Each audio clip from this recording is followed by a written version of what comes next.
Shabbat Shalom, Shabbat Shalom. Indeed, it is an honor and a privilege to come together once again, giving honor, praise, and glory to the God of our forefathers, the God of Abraham, the God of Isaac, and the God of Jacob. Also the God of our foremothers, the God of Sarah, Rebecca, Rachel, and Leah. Indeed, it is an honor and I'm privileged to have this time with you. Hopefully something will be said, something that will be read, something that you might say, hey, that's a blessing to hear such a word coming from Rabbi Joshua Salter. This is the day that the Lord has made. Let us rejoice and be glad in it. I'm coming to you from Chicago, Illinois, and I hope wherever you are that you are well and God is blessing you, keeping you, and sustaining you.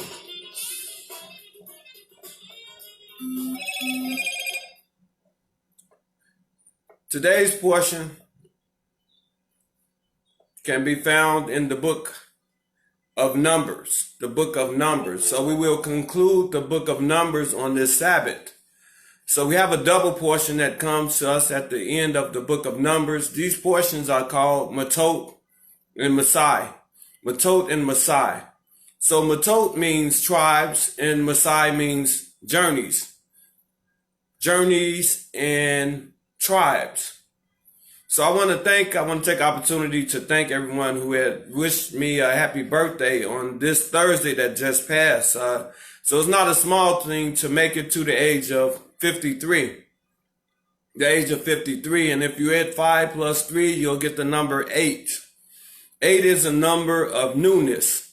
7 is a number of completion. So I was coming out of my 7th year. 5 plus 2 is 7. So 7 is a number of completion. 8 is a number of newness. So I'm blessed and I'm privileged to have had a lot of outpouring and love that I received from all over the world. And I want to thank everyone because it's not a small thing to have such beautiful relationships that I have with such wonderful, phenomenal people from around the world. So indeed, it is a privilege and honor once again. Hold on one second. Let's get that out of there. Okay. So these two portions are coming to us at the end of the book of Numbers. And like I said, I hadn't really looked at the portions until really like last night when I came across the word journeys. And so I had my response to all of the outpouring of love that I received from around the world, that I had said that, it's a blessing to share this journey with you. And so this portion being called journeys is kind of profound for me to have mentioned that word. And then now you think about this journey that I've been on, and God has blessed, kept and sustained me in many places on this planet. So it's, I've been to a lot of places. I know a lot of people, and I've done quite a few things. Eyes have not seen and ears have not heard. Journeys. See how that works? That's how that works. So I want to thank you for, blessing me with your words of appreciation, your words of care, your words of love. And it's a blessing to be loved. And so I want to say that the last, a few weeks I haven't gone live. So I just want to let you know, thank you for joining me. If you're here, good to see you, my brother Zadik, Limberman, and my mom, Brenda Mitchell. It's good to have you here. So we missed a few portions over the last weeks, and I've been a little bit busy. But I want to say a little bit about those portions and to share something from those portions so we can be on the same page here. And so the last portion that we did was called Shalak. Shalak. And Shalak means to send. And so Moses sent 12 spies out into the land of Israel. And, this is where those 12 spies came back with the evil report that they were not able to conquer. They were not able to become. And then there was 2 that said, we are more than able with the Lord on our side, and that those people are bread for us, that we can conquer those people. Those 2 were Joshua, the son of Nun, an Ephraimite out of the tribe of Joseph, and Caleb ben Jephunneh, See how that works? That's how that works. So for the people not having faith in God and not having courage, they had to wander around in the wilderness for 40 years and die, except for those two. The next portion was called Korach, a leader in the community and a man that was highly esteemed and had his own position. But it wasn't enough for him and others. Moses had it rough. It ain't never been easy being a leader in the Lord's army and the Lord's people. Korach wanted the priesthood. Moses told Korach and the Reubenites in the 16th chapter of Numbers, Moses said to Korach, now listen, you Levites. Isn't it enough for you that God of Israel has separated you from the rest of the Israelite community and brought you near to himself to do the work at the Lord's tabernacle and to stand before the community and to minister to them? He has brought you and all your fellow Levites near to himself. But now you are trying to get the priesthood too. It is against the Lord that you and your fathers have banded together. Who is Aaron that you should grumble against him? Lots of things happen in the wilderness when things don't go right. So there was a showdown in the morning. Y'all and Aaron and the Lord will choose who's his and who's ain't. The ground opens up and swallows them. The gist of the story, do your portion and do it well. And don't be after nobody else's portion. I know my portion. I can't say that I'm a rabbi to the Abu Daya in Uganda. I know them. I can't say that I'm a rabbi with the Kojic, the Church of God and the Saints of Christ. I know them, but I'm not assigned to lead them. I'm the rabbi for the Limbers. My portion wouldn't work for you. I'm good at my portion. If you haven't been with Zulus, Kosas, and Vendors, and Shonas, and of course Limbers, they haven't shown you their secret places, sacred places. You haven't seen their ancient artifacts. You didn't walk the streets of Great Zimbabwe. You didn't bless their babies, their homes, attended their family reunions, put up their mezuzahs, teach them prayers and songs, and how to keep Sabbaths and holy days. Know your position, work your position, be your position, enjoy your position. The next portion is called Kukat, which means statutes. You know, we have commandments, statutes, and ordinances. Definition of commandments is the act or power of commanding, something that is commanded. The word statute means a law enacted by the legislative branch of government. Ordinances, something ordained or decreed by fate or God. And the people chose with Moses and spoke, saying, would God that we have died and our brothers died before the Lord? And why have you brought up this congregation of the Lord into this wilderness, that we and our cattle should die there? And wherefore have you made us to come up out of Egypt to bring us into this evil place?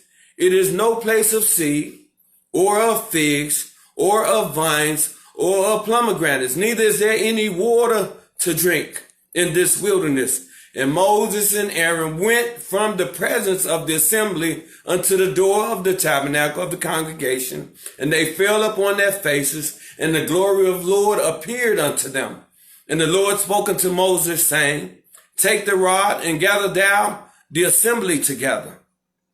Together thou and Aaron thy brother, and speak ye unto the rock before their eyes, and it shall give forth its water, and thou shalt bring forth to them water out of the rock. So thou shalt give the congregation and their. Moses took the rod from before the Lord as he commanded him. And Moses and Aaron gathered the congregation together before the rock. And he said unto them, hear now, ye rebels, must ye fetch you water out of this rock?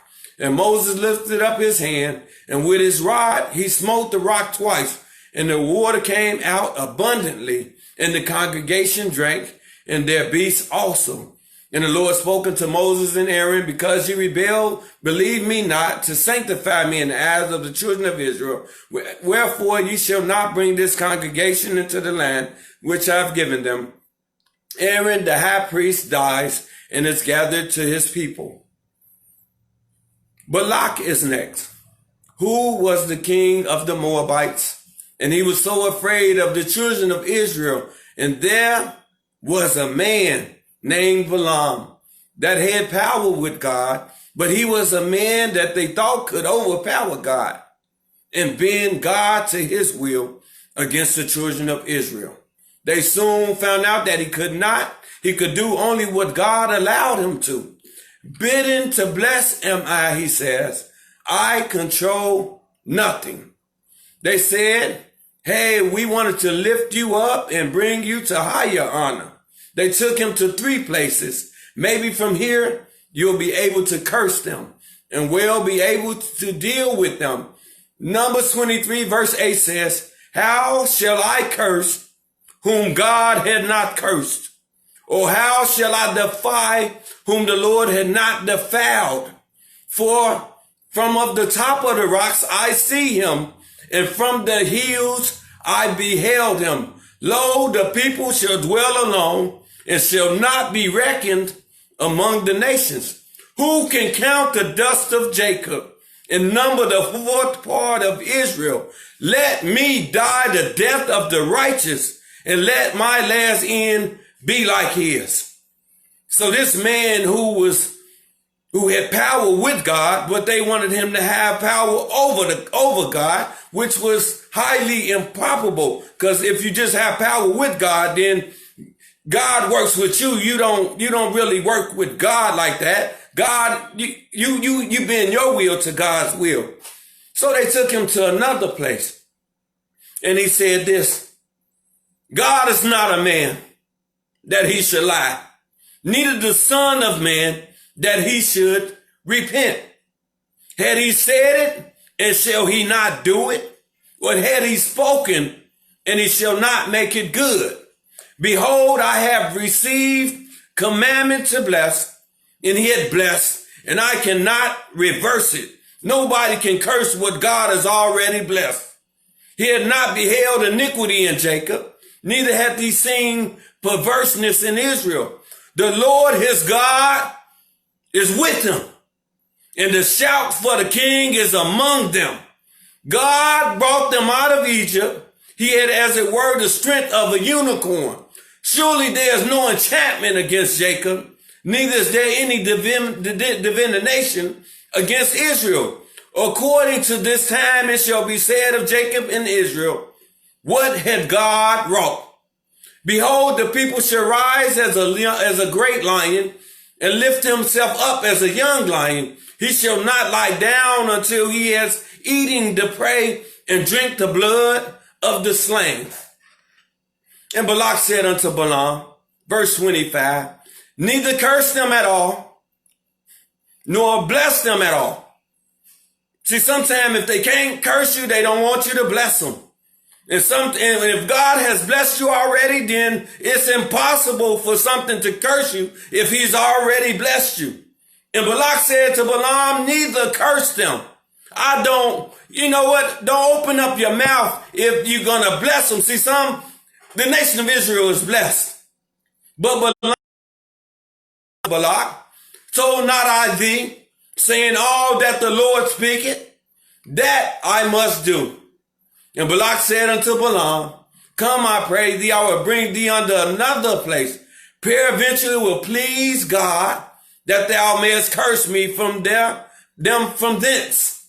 Still wanting to curse the people of God when the people are blessed.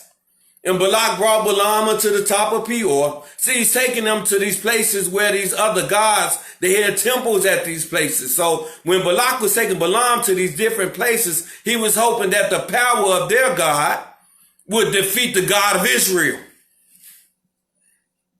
I'm trying to tell you something. And Balak said unto Balaam, build me here 7 altars, and prepare me here 7 bullocks and 7 rams. And Balak did as Balaam had said, and offered a bullock and a ram on every altar. And when Balaam saw that it pleased the Lord to bless Israel again, he went not as at other times to seek enchantments, but he set his face toward the wilderness. And I told you the name of this book of the fourth book of the Torah is not called Numbers. It's called Bamidbar, which means wilderness. And he set his face toward the wilderness. And Balaam lifted up his eyes, and he saw Israel abiding in his tents according to their tribes. And the Spirit of God came upon him. And he took up his parable and said, Balaam the son of Peor had said, and the man whose eyes are open had said, he said, which heard the words of God, which saw the vision of the Almighty, he fell into a trance, having his eyes open. How goodly are thy tents, O Jacob, thy tabernacles, O Israel. As the valleys they are spread forth, as the gardens by the riverside. You know, it's gardens by a river because the water is lush and it feeds the gardens, as the trees of live aloes which the Lord had planted, and the cedars trees beside the waters. He shall pour the water out of his buckets. It's saying that God shall pour the water out of his buckets unto Israel, and his seed shall be in many waters. See, you're scattered all over the earth, and his king shall be higher than their God, and his kingdom shall be exalted. God brought him forth out of Egypt. He had as it were the strength of a unicorn. He shall eat up the nations, his enemies, and shall break their bones and pierce them through with his arrows. He coucheth. He lieth down as a lion, and as a great lion. Who shall stir him up?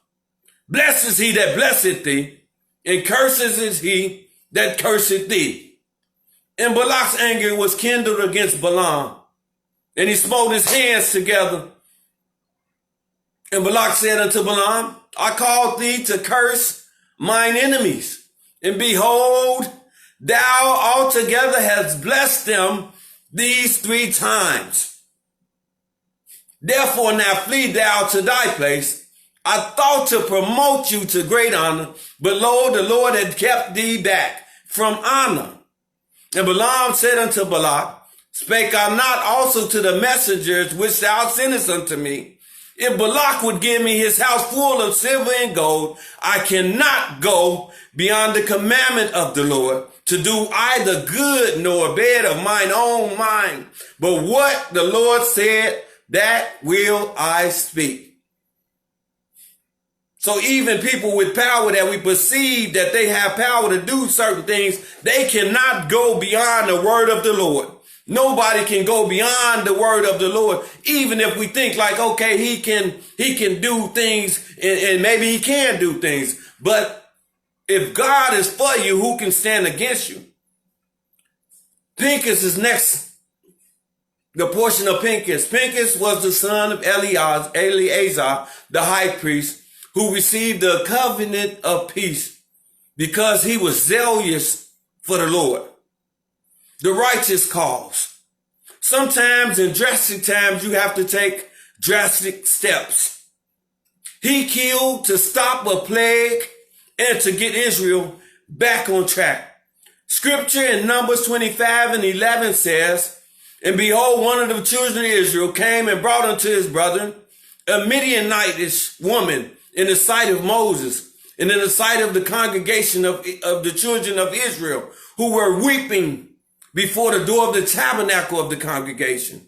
And when Pinchas, the son of Eleazar, the son of Aaron the priest, saw it, he rose up from among the congregation and took a javelin in his hand. And he went after the man of Israel into the tent and thrust both of them through, the man of Israel and the woman through her belly. So the plague was stayed among the children of Israel. And those that died by the plague were 24,000. And the Lord spake unto Moses, saying, Pinchas, the son of Eleazar, the son of Aaron the priest, had turned my wrath away from the children of Israel, while he was zealous among them, that I consumed not the children of Israel in my jealousy. See, we serve a God that's jealous. Why would he be jealous? Some say, why would God be jealous? Scripture says it in several places that God is jealous. He is a jealous God because he does a lot for us. He would never give his glory unto another. Not the Son of God, not a prophet of God. God's glory belongs to God. If we could understand that, then we could become true worshipers and true followers of God, because all the glory goes to God. And so if he does it all, he deserves it all. Behold, wherefore say, behold, I give him my covenant of peace is with Pincus, the man. How you going to have a covenant of peace for doing a violent act? If the violent was right, then something good has to come out of violence. You just can't kill people and then it's just because you're killing people. No, sometimes killing is a righteous act. And he shall have it and his seed after him, even the covenant of an everlasting priesthood, because he was zealous for his God. Have you ever been zealous for God? Some of us, we're not cognizant of God like that we walk in a way that the zealousness of God is with us. We're not zealous like that. We won't do anything, for God. We want God to do it all for us. So that puts you in a different type of relationship with God. That's an abusive relationship that you have with God, that you're not zealous for him, that you don't follow his commandments and his statutes and his ordinances, that you are opposed to God. You actually are, you're not aligned, you're not maligned, and you're not aligned in a particular way that God is in you and you is with God, so that you have a certain zealousness about yourself and about how you operate and how you work with God. You don't have that particular relationship. And it says that Pincus made an atonement by him being zealous for God and doing an act for God, that he made an atonement for the children of Israel. Some of us, we won't make an atonement. Atonement is 3 words put in one, at one with God. He was at one now with God. So here we are with today's portion. Today's portion is called Mattot. And it's a double portion. So one portion is called Mattot, which means tribes. And the second portion is called Massey, which means journeys. I know that was a lot, but just trying to bring you up to speed in where we're at. So today's portion is called Tribes and Journeys, or the journeys of the tribes. This is the end of the book of In the Wilderness. You know what? I could do this all day. It don't matter to me. I live here with these scriptures and in my life. The portion of tribes goes into vows that are uttered to God. They must be kept. And then it goes into war with the Midianites to begin to conquer the promised land. I'm trying to tell you something. And they killed Balaam and Balak, those two who tried to curse Israel, but all they did end up doing was blessing Israel. You know, some people out here trying to curse Israel right now, but all they're going to end up doing is blessing the tribes of Israel. So they went out to war. I tell you, if you only are peaceful and you don't have teeth for war against your enemies and continuously look to have peace with them, and you don't have a conquering, courageous spirit, you do your children and your children's children a disservice. And you collapse like Nick Cannon, you collapse like Snoop Dogg, or Deshaun, or Wade, or the many others that said what was in their hearts and then collapse. You do yourself a disservice. You couldn't give me enough money. If it came out of my mouth, I meant it. So they go to war. and bring back the spoils of war. See, that's when you're winning with him. And he's on your side. Going into the 40th year of the wilderness. Living he won't just leave. He won't leave you in the wilderness.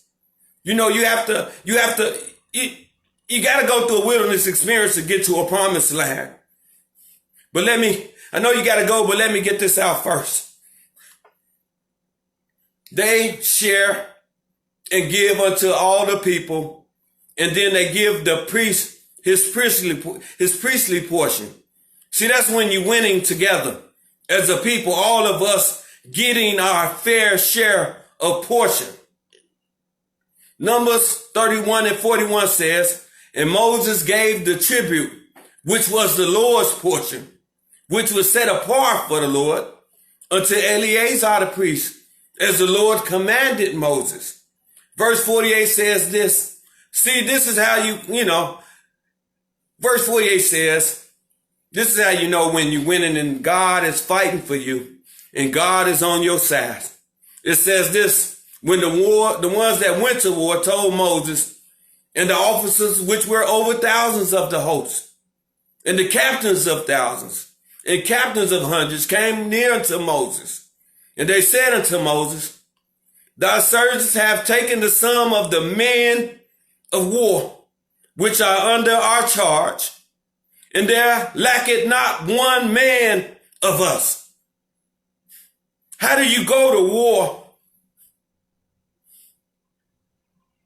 and you don't lose one man? You don't lose one man. So these are not the 10 spies that went into the land. These are not even the same people that went out to spy the land. Those had expired. Those are no more. So you can kind of tell, now this is a different people. They're the descendants of those people. Just like you are the descendants of slaves. You're not the slaves of old. You gotta have a different spirit about you now. You did not lose one. We lacked not one man, and we went out to war and came back. You got to believe that it's God who fights for you. We have therefore brought an obligation for the Lord. What every man hath gotten of jewels, gold, chains, and bracelets, earrings, and tablets, to make an atonement for our souls before the Lord. So not only did we give our righteous portion, but we kind of know that God deserves a little bit more. Some of us, we give God just a little bit, but it's many things that I don't know what God has brought you through, but I know he brought you through a lot. And for that, some of us give him just a little bit. We don't give him an overabundance of praise. We don't give him an overabundance of graciousness. We don't give him an overabundance of prayer. We won't give him more. We want to give him the least amount, but we know that he has done it all, and you're not giving him what's due. If he had brought you through a lot, and I know some of y'all out there, I know some of your stories, and you don't even praise him every day.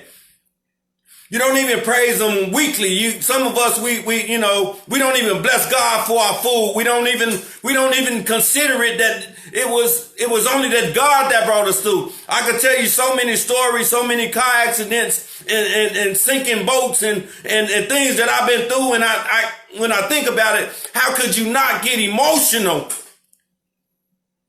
How could you not feel that it was only his power that brought you through? I done totally destroyed cars and got out the door and looked at the car, and the car was totally destroyed. I done sunk a boat by a ladder. Who sinks boats by a ladder when you're trying to get out to the Lake Michigan? And before you get out to Lake Michigan, you got to go through this lock. You go through this lock, but the boat had a leak in it. And so I had about 8 people on my boat that day, and it was nighttime. And if you had made it out to the lake, some of us wouldn't have made it back. So God sent his angels there, and he sucked the boat right by a ladder in the locks. And so everybody climbed off the boat, on a ladder. Nobody got wet but me. because I saved the boat because I still wanted the boat. So the boat got light, and so I pailed out the water until I could get the water out of the boat and then park the boat overnight. And then some other people came with their boat and got everybody off the ladder and took them back to the shore. That was only God. And I had my children on the boat. And see, I don't know if you know, so how did the men of Israel, they all went to war and they came back, and you know, when you go to war, you come back and you say, hey, how many people did we lose? Well, let's do a counting of seeing what happened. And so I'm sure they were shocked. But see, those 10 spies, they weren't courageous. They didn't have faith in God, that God was with them. So if they had went to go try to conquer any promised land, there would have been a failing, and God would have failed, and God can't fail. So those people, don't be like the 10 that was in you know, that had to die in the wilderness. I don't think I'm gonna die in the wilderness. I just can't imagine it. But it's some of us, if we don't have a particular way of faith, or we don't have a particular faith in God, and fear is now our friend, and you know, and you're scared of a virus. And I'm not saying the virus is not real, but I'm telling you, the God that I serve,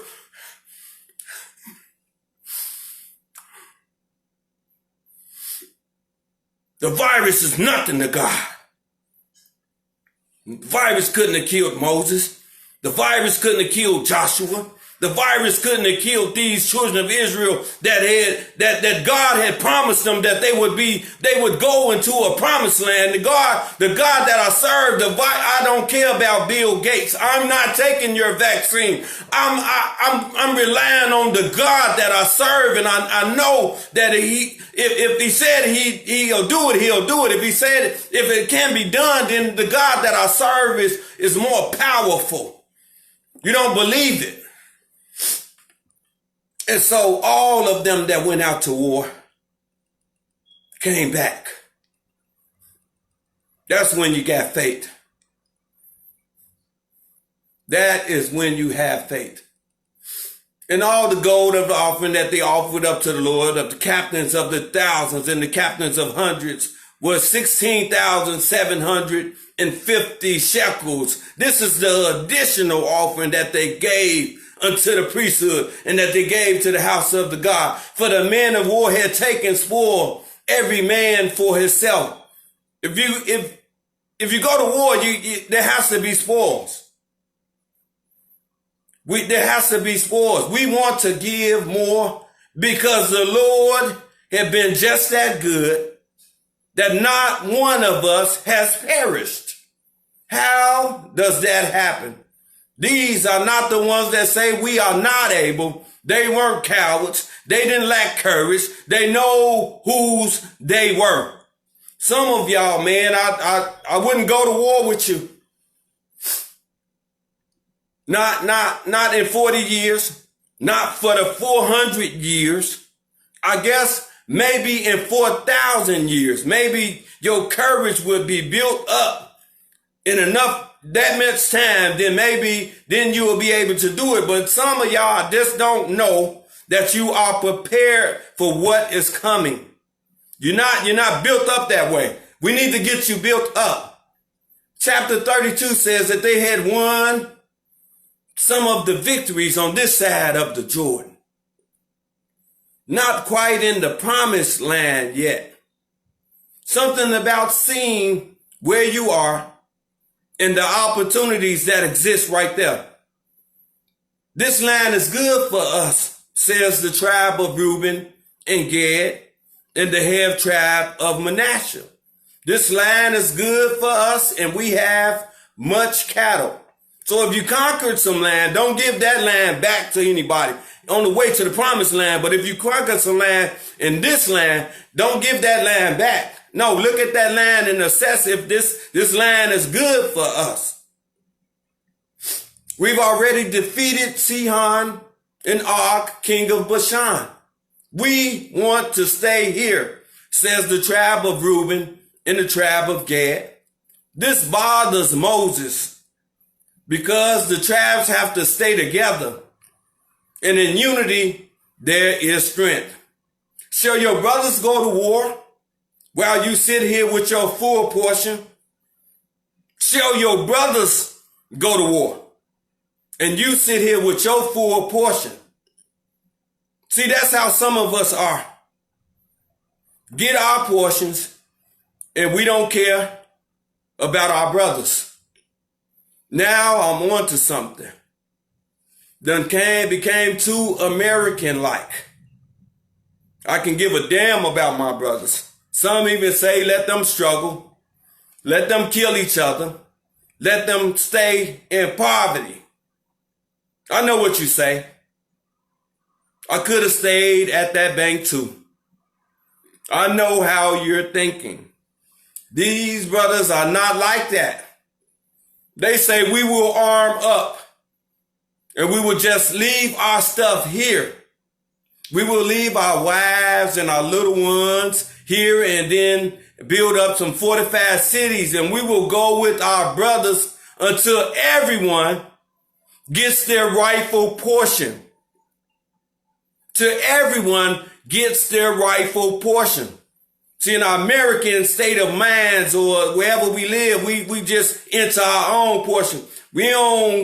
We not carrying nobody else's portion. We don't care about our brothers and our sisters like that. But because we don't understand the word unity, nor do we understand the conceptuality of togetherness, nor do we understand we all win together, we all struggle together, we all become free together. So if you just going for your own little individual portion, then they could easily stamp out your little portion.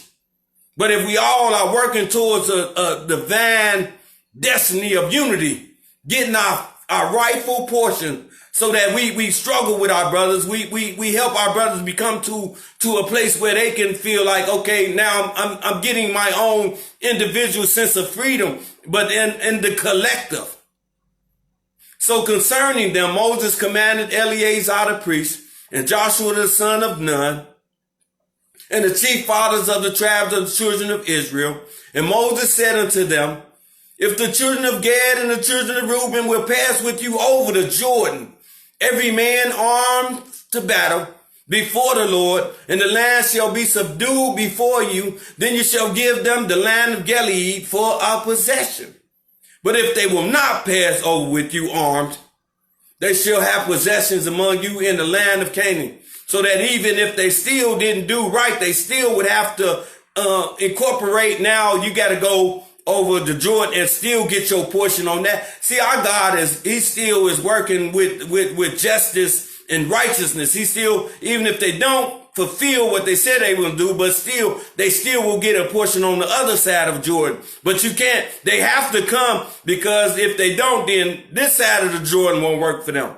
The other side will work for them, but if you wanted this portion, it's special things and stipulations that goes along with that. You can still have your portion here, but you got to do something for your brothers over there. And most of us, we won't do that.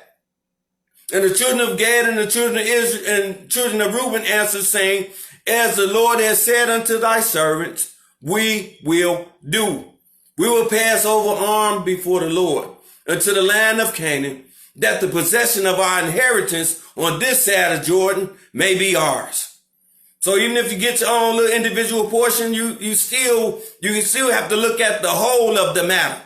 We all came into America together as slaves, and so now you can't, to get out of the real slavery and to get to the land of our freedom, we have to have a different mentality now, so that I can't just have my portion without you getting your portion. And Moses gave unto them, even to the children of Gad and the children of Reuben, and unto the half tribe of Manasseh, the son of Joseph, the kingdom of Sihon, king of the Amorites, and kingdom of Og, king of Bashan, the land with the seas thereof and the coast, even the cities of the country round about. The last portion, Massey, journeys. And this is Numbers chapter 33, verse Numbers chapter 36. And it chronicles where they had been in the wilderness after they had come out of Egypt, out of bondage. So it goes into all of the many places and the journeys, and the wilderness wasn't that big, so they had to go around and around and around and around. It names all of the places they had been as they journeyed from slavery to freedom. I'm trying to tell you something. Some of us probably would say we came from west coast of Africa to Mississippi, Alabama, Florida, Louisiana, Tennessee, Virginia. Others might say Jamaica, man. I stopped in Jamaica, man. Some might say Brazil.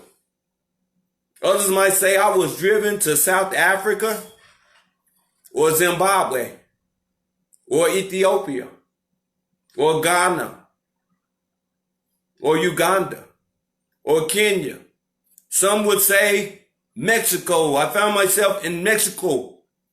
Some of our brothers and sisters might say, hey, I was driven to Europe. Into many diverse places on this planet we were driven. Some would say, raise their hands and say, I am here, brother, on this planet, on this corner of the earth. These are the journeys of the children of Israel in the wilderness. So as we conclude this book of In the Wilderness, and now it's time for us to claim the promised land. The promised land. Complete freedom and complete eradication of enslavement in letting our enslavers and oppressors go. I bid you to journey on, my brothers and sisters. Shabbat Shalom.